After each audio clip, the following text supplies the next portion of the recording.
ചിങ്ങപ്പുലരിക്ക് മുൻപ് മഴ നനഞ്ഞ കർക്കിടകത്തിലൂടെ ആധികളും വ്യാധികളും മാറ്റാൻ ആടിവേടന്മാരുടെ ദേശസഞ്ചാരം തുടങ്ങി. വടക്കൻ കേരളത്തിൽ മാത്രം കണ്ടുവരുന്നതാണ് ആടി, വേടൻ, ഗളിഞ്ചൻ തെയ്യങ്ങൾ. കർക്കിടക മാസം മുഴുവൻ വയലേലകളും ഇടവഴികളും താണ്ടി വീടുകളിലെ ആദിയും വ്യാധിയും ആടിക്കളയാൻ തെയ്യക്കോലങ്ങൾ എത്തും. കല്യാണശീലകേളി മകളെ നല്ല വിശേഷങ്ങൾ ചൊൽകവാലേ, ചൊല്ലുവാനെങ്കിലോ കേട്ടുകൊള്ളുക.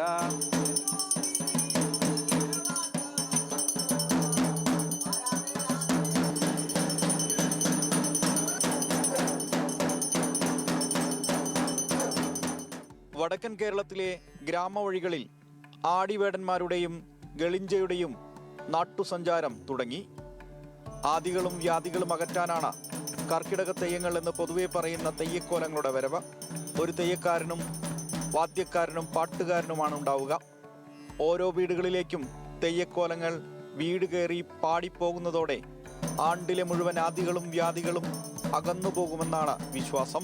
ഒറ്റച്ചെണ്ടയുടെ താളത്തിൽ ആടിയും വേടനും ഗളിഞ്ചനും ചുവട് വെച്ച് കഴിഞ്ഞാൽ വീട്ടിലെ മുതിർന്നാംഗം ഗുരുസി ഉണ്ടാക്കി തിരികത്തിച്ച് വീടിൻ്റെ പുറത്തൊഴിക്കുന്നതോടെ വീട്ടുപരിസരങ്ങളിൽ നിന്ന് ദോഷങ്ങൾ അകന്ന് ഐശ്വര്യം നിറയുമെന്നാണ് വിശ്വാസം.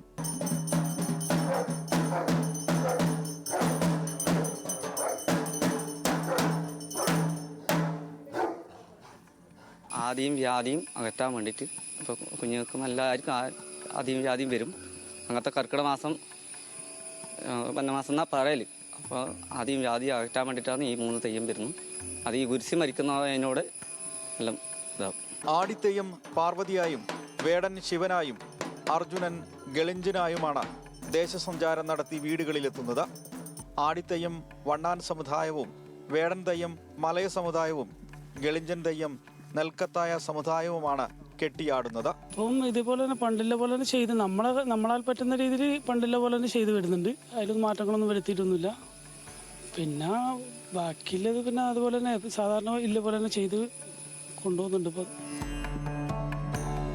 കർക്കിടകത്തിന്റെ മഴ നനഞ്ഞ ഇടവഴികളിലൂടെയും റോഡുകളിലൂടെയും പാടവരമ്പുകളിലൂടെയും എത്തുന്ന തെയ്യങ്ങൾ കർക്കിടകമൊടുങ്ങുമ്പോൾ അങ്ങനെ ഓരോ വീടുകളിലും എത്തി അനുഗ്രഹം ചൊരിഞ്ഞ് മടിയൻകൂലം ക്ഷേത്രത്തിലേക്ക് മടങ്ങും. വീട് കയറിയെത്തുന്ന തെയ്യക്കോലങ്ങൾക്ക് പണമോ അരിയോ നൽകുന്നത് ആചാരമായാണ് കണക്കാക്കുന്നത്.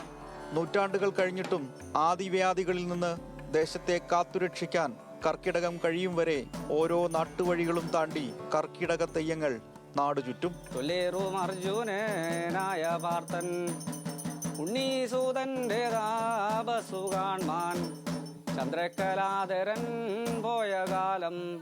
പാരമ്പര്യങ്ങളും ആചാരങ്ങളും ഒന്നും മുടക്കാതെ ഇത്തവണയും നാടിൻ്റെ ആദിയും വ്യാധിയും ഒഴിഞ്ഞു പോകാൻ പ്രാർത്ഥിച്ചുകൊണ്ട് കുഞ്ഞിത്തെയ്യങ്ങൾ നാട്ടിൽ ഇറങ്ങിത്തുടങ്ങി. വടക്കൻ കേരളത്തിലെ വളരെ പ്രധാനപ്പെട്ട ഒരു ആചാരമാണിത്. കർക്കിടക മാസത്തിൽ മുഴുവനും ഇത്തരത്തിൽ ഈ 3 തെയ്യങ്ങൾ, ഒന്ന് ആടിയും വേടനും ഗളിഞ്ചയും ഇതേപോലെ ഓരോ വീടുകളിലും കയറി ആദിയും വ്യാധിയും കളയാൻ വേണ്ടി പ്രാർത്ഥിച്ചുകൊണ്ട് ഈ ദേശസഞ്ചാരം തുടരും.